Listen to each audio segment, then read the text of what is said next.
Hello, नमस्कार। आज हम एक बहुत गहरा विषय लेकर आ रहे हैं। एक हमेशा लोग पूछते रहते हैं काल सर्प योग क्या होता है, इसके बारे में कुछ बताइए। तो आज मैं काल सर्प के बारे में आपको बता रही हूँ कि यह योग है या दोष है।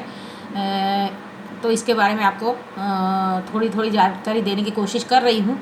वैसे ये बहुत कठिन विषय है और वो पूरा विषय अगर समझाने लगूँगी तो बहुत समय लगेगा, पर छोटे छोटे वीडियो के रूप में मैं आपको काल सर्प योग और कब योग बनता है, कब वो दोष बन जाता है, इसके बारे में बताती रहूँगी।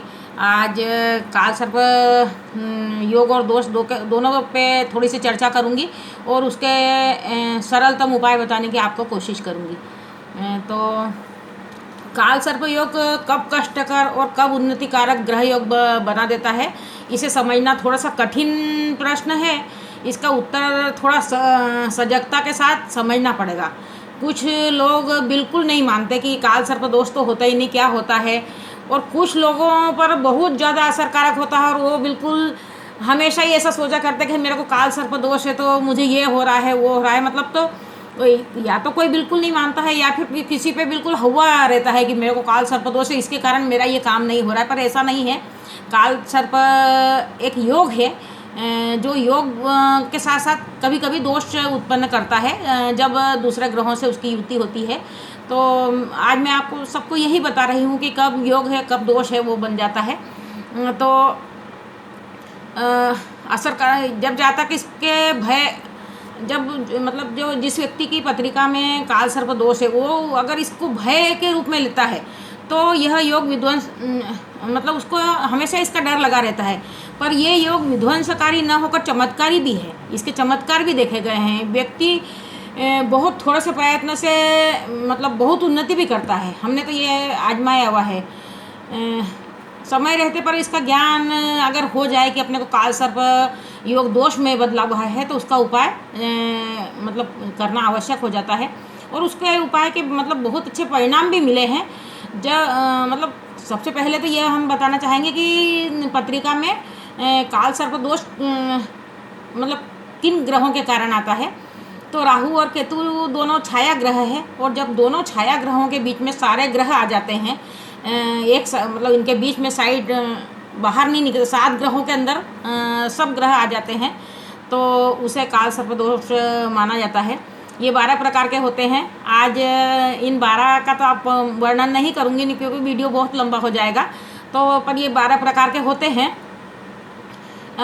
काल सर्प दोष जिनका मतलब जो 12 प्रकार के होते हैं तो सबका फल भी अलग अलग होता है। उसका अपने को अगर दुष्परिणाम भी देखने को मिलता है तो अलग अलग तरह का मिलता है। तो मतलब जैसे दोष कब उत्पन्न होता है कि जब उसके साथ में जैसे शनि ग्रह, मंगल ग्रह या क्रूर ग्रह का मतलब सूर्य ग्रह अगर मिलते हैं तो यह मतलब थोड़ा दोष उत्पन्न करके और ज़्यादा अपने को हानिकारक होता है या अपने को समय समय पर ये कष्ट प्रदान करता है। तो इसका तो उपाय करना पड़ता है थोड़ा सा, और छोटे छोटे उपाय हैं, सरलतम उपाय हैं। मतलब उसका जीवन काल सर्प दोष वाले का अगर जब उसको परेशानी आती है तो उसका जीवन उतार चढ़ाव वाला हो जाता है। मतलब स्थिर नहीं रह पाता है। स्थिर नहीं रहने के कारण उसकी मनोदशा इससे प्रभावित होती है। काल सर्प दोष दूसरे ग्रहों के मिलने से दोष उत्पन्न करता है, तब व्यक्ति में अस्थिरता आ जाती है। अस्थिरता के कारण वो ढंग से काम नहीं करने पाता है। तो कभी बहुत अच्छा उसको हो जाता है तो पर उसको ज़्यादातर चिंताओं से घिरा हुआ रहता है। ये तो है उसमें काल सर्प दोष में अगर वो रहता है तो वो ग्रसित ही रहता है। काल सर्प दोष का निवारण किसी भी उपाय के द्वारा किया जाना आवश्यक हो जाता है। और एक बात अनुभव में आई है कि अगर जीवन में 3 पड़ाव आते हैं उसके जीवन में, अगर जीवन में उसके शुरू के 25 वर्ष संघर्षपूर्ण बीते हैं तो दूसरे 25 वर्ष थोड़े सामान्य, लेकिन तीसरे जो 25 वर्ष हैं वो बहुत उन्नतिकारक होते हैं। अगर प्रथम बिल्कुल बहुत उन्नतिकारक है, 25 वर्ष तक वो बहुत पैसे वाला, बहुत शांति, बहुत सब अच्छा है, तो फिर दूसरा वर्ष उसको सामान्य भी हो सकता है और हानिकारक भी हो सकता है दूसरे 25 वर्ष। तो इस प्रकार उसके जीवन में 2-3 पड़ाव तो ज़रूर आते हैं, कभी ऊपर हो जाता है, कभी नीचे आ जाता है। तो इसका प्रभाव ऐसा आता तो ज़रूर है, पर और उसको मैंने जब जीवन में अनुभव में पाया है कि उसको 3 परेशानियों में से एक परेशानी तो अवश्य रहती है। अगर वो आर्थिक रूप से बहुत संपन्न है, बहुत अच्छे घर से है, तो उसको पारिवारिक थोड़ी सी समस्या रहेगी। पारिवारिक समस्या भी नहीं है तो उसको स्वास्थ्य संबंधी थोड़ी सी परेशानी रहेगी, पर उसको एक परेशानी अवश्य जीवन में रहती है। आर्थिक रहेगी, पारिवारिक रहेगी या स्वास्थ्य संबंधी रहेगी, लेकिन उससे परेशानी थोड़ी सी रहती तो ज़रूर है। तो और उसको थोड़ा सा गुस्सा, मतलब एकदम क्रोध उसको बहुत ज़्यादा आता है, बिल्कुल दूध में उबाल की तरह आ जाता है। तो ये भी एक काल सर्प दोष उसको माना जाएगा। और उसको जैसे कभी कभी सांप बहुत दिखते हैं, या उसको कभी कभी तो ऐसा महसूस होता है कि मेरे पाँव में सांप लपटा गए हैं और मैं निकल नहीं पा रहा हूँ, या उसको सपने में सांप बहुत दिखते हैं। तो यह योग अपन उसको मान सकते हैं कि ये थोड़ा दोष उत्पन्न कर रहा है।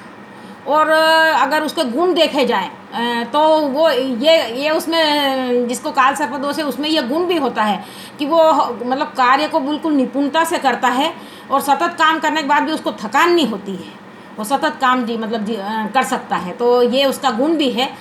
और वैसे तो इसका निवारण उज्जैन, नासिक, हरिद्वार और एक नागों की बाड़ी है, वहाँ पर इसकी शांति का उपाय विधि विधान से करने का बताया गया है कि वहाँ पर करने से तो मतलब एक बार ही जीवन में अगर कर देते हैं तो बहुत कुछ राहत महसूस होती है।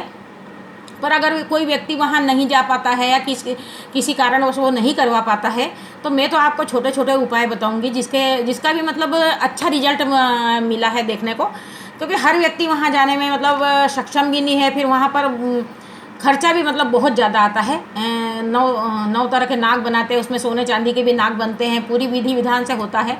तो अगर व्यक्ति वहाँ नहीं जा पाता है तो ये छोटे छोटे उपाय वो ज़रूर करें और अपने जीवन को खुशमय बनाए, शांतिपूर्ण बनाए। तो आज मैं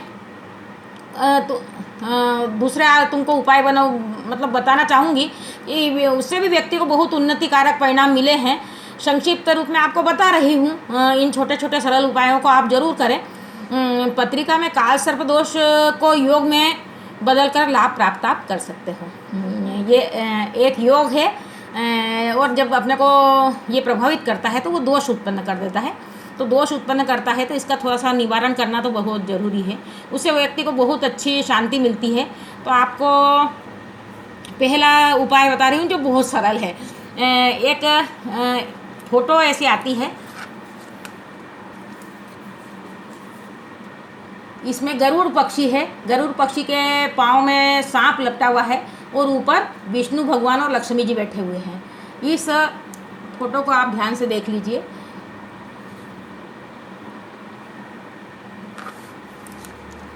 तो गरुड़ पक्षी के पंजों में नाग दबा हुआ होना चाहिए, साथ में विष्णु लक्ष्मी जी गरुड़ पर बैठे हुए हों। ऐसे फोटो का दर्शन पूजन करें, जब बाहर जाएं तो इसका दर्शन करके जाएं। इस फोटो को बार बार, जिसको काल सर्प दोष है वो बार बार इसके दर्शन करें, तो इससे बहुत मतलब लाभ अच्छा मिलता है और उसको किसी प्रकार का ज़्यादा कष्ट अनुभव नहीं आता है। ये बिल्कुल सर्वविदित है और ये तो बिल्कुल एकदम सरल उपाय है, कोई भी कर सकता है। और इस फोटो को दूसरे भी अगर दर्शन करें तो उसको भी लाभ ही मिलता है। और आपको एक दूसरा उपाय भी बता रही हूँ, वो भी बहुत सरल उपाय है। मरा हुआ सांप अगर आपको कहीं जगह दिख जाए तो उसका घी और सफ़ेद वस्त्र से उसका अंतिम संस्कार अग्नि के द्वारा करें। और उस दिन एक दिन का वो सूतक आप पालें उसका, कि मतलब किसी को छुए नहीं, भगवान के मंदिर में नहीं जाएं। तो यह भी एक दोष, काल सर्प दोष का निवारण करता है। और ये मतलब इसका 65% फ़ायदा हमको बिल्कुल आराम से बिल्कुल मतलब देखने को मिला ही है। तो आप ऐसा भी कर सकते हैं कि एक सांप का अंतिम संस्कार करके उसका उद्धार करें। और तीसरा उपाय मैं बता रही हूँ कि उड़द के आटे का एक सर्प मूर्ति बनाए, मतलब सांप के आकार का उसको उड़द के आटे को बना लें, उसका पूजन करें और मतलब घी धूप दीप सबसे उसका पूजन करें और उसके बाद में उसको जल में प्रभावित कर दें। ऐसा 5 पंचमी, कोई सी भी पंचमी ले लें, तो ऐसा 5 पंचमी तक करें। ये भी एक बहुत सरल उपाय है और इसका भी लाभ बहुत अच्छा हमको तो मिला है। नाक बनाने में कोई खर्चा नहीं आता है, मतलब एक उड़द का आटा थोड़ा सा, अगर 100 ग्राम भी आप ले लोगे तो उसमें 5 आपके नाक बन जाते हैं। तो ये उपाय भी मतलब हमने बहुत करवाया और बहुत अच्छा इसका परिणाम भी मिला है।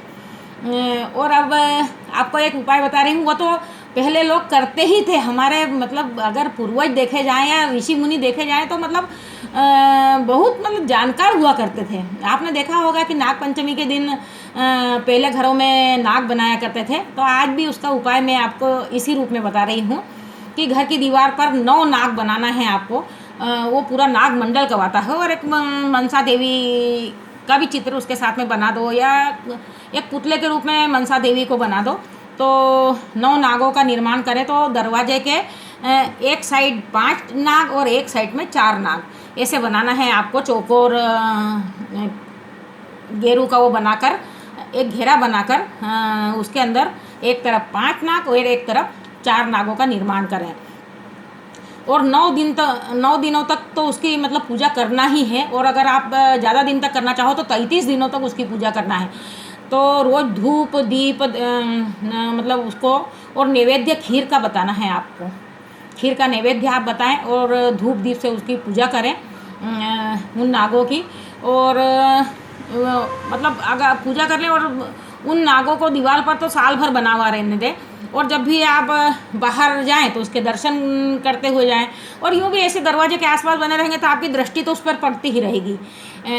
और इसका रिजल्ट तो आप 80% इसका लाभ मिलता है। और सबसे अच्छा उपाय अगर देखा जाए, सरल उपाय और सबसे अच्छा उपाय जिसका प्रतिशत सबसे अधिक है वो यही है कि दीवार के आसपास, दरवाजे के आसपास आप नाग बनाइए, एक तरफ 5 एक तरफ 4, और इनकी पूजा कर दीजिए। 9 दिन करिए, 33 दिन करिए, जैसे आपकी श्रद्धा भक्ति हो। और खीर का नैवेद्य बता के बिल्कुल आप आसानी से करिए और इसका परिणाम तो मतलब बहुत अच्छा है। आप ज़रूर करें और इसका लाभ उठाएं। नमस्कार।